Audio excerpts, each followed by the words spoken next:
한국 최초의 다목적 실용위성 아리랑 1호, 한국 최초의 액체 추진 과학 로켓, 그리고 한국 최초의 우주인을 배출하기도 한 우리나라 항공우주연구의 메카. 오늘의 주인공을 만나기 위해 대전에 위치한 연구소를 찾았다. 네, 안녕하세요. 항공우주공학자 안상민입니다.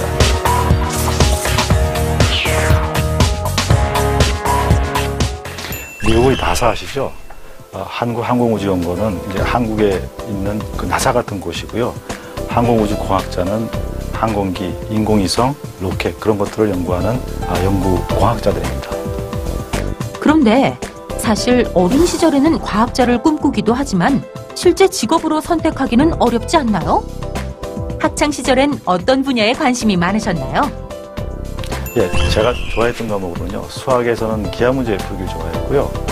과학에서는 물리하고 생물을 좋아했습니다. 돌을 이렇게 옆으로 던지고 또 위로 던졌을 때 그게 어떻게 날아다니는지 그걸 계산하는 건 굉장히 재밌지 않나요? 또 한 번은 무슨 실험을 한다고 유리관을 이렇게 고무뚜껑에 끼우다가 손가락 동맥을 다쳐서 병원에 실려간 적도 있고요. 지금도 상처가 여기 있어요. 그렇게 가끔 엉뚱한 일들을 벌였다는 주인공.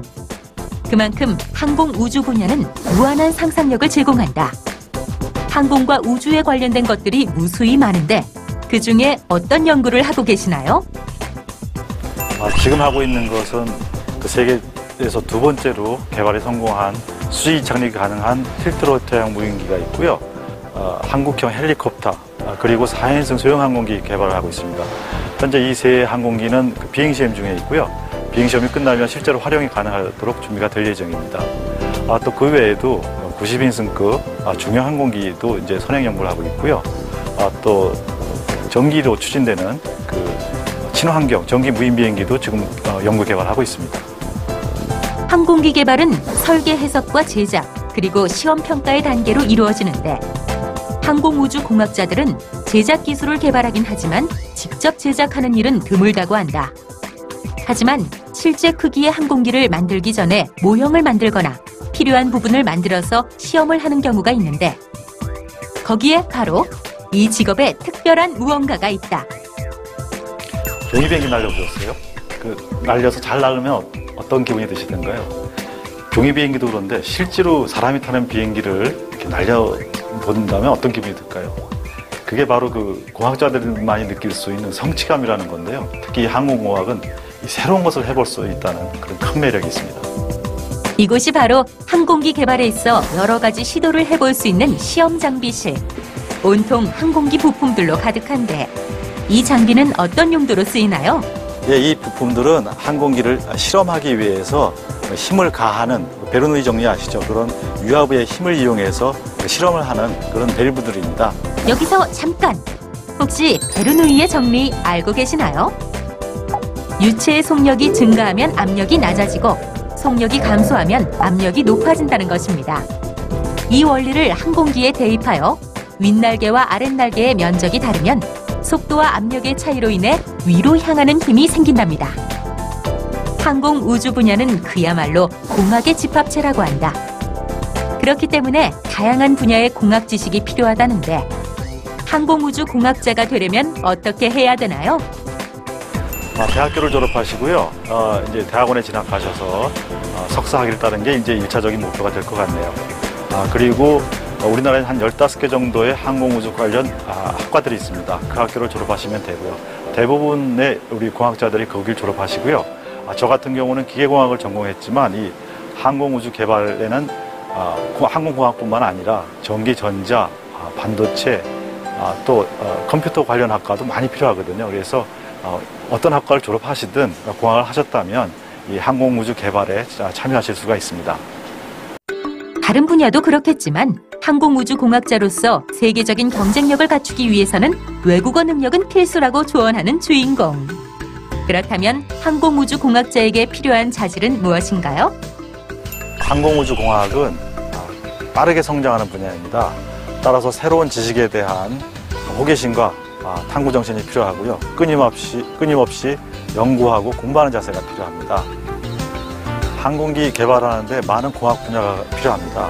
마찬가지로 이 분야에서 일하는 분들도 다양한 분들이 계신데 서로 계산한 것을 전달하고 서로 이견을 조정하는 것이 굉장히 중요합니다. 따라서 팀워크가 굉장히 중요하고요.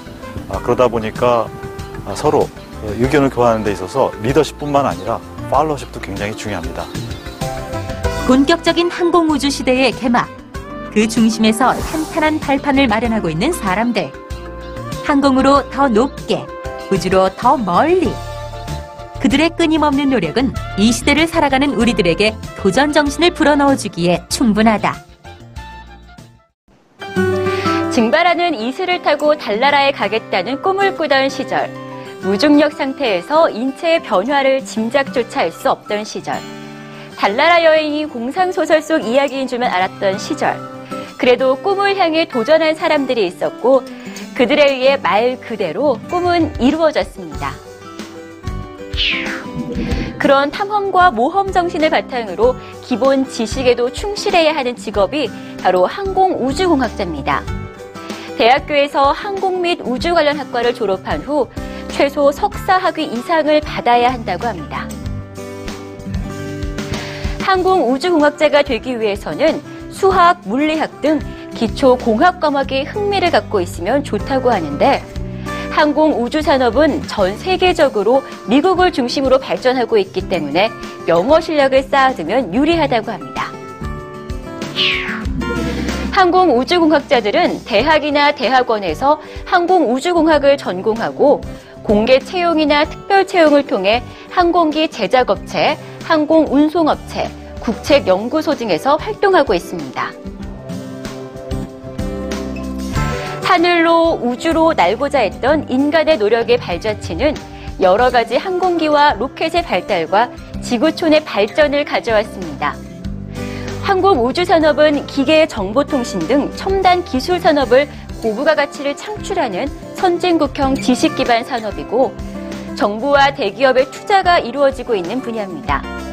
항공우주공학자는 직업의 안정성과 전문성을 갖고 있어 앞으로의 전망은 매우 좋다고 볼 수 있습니다.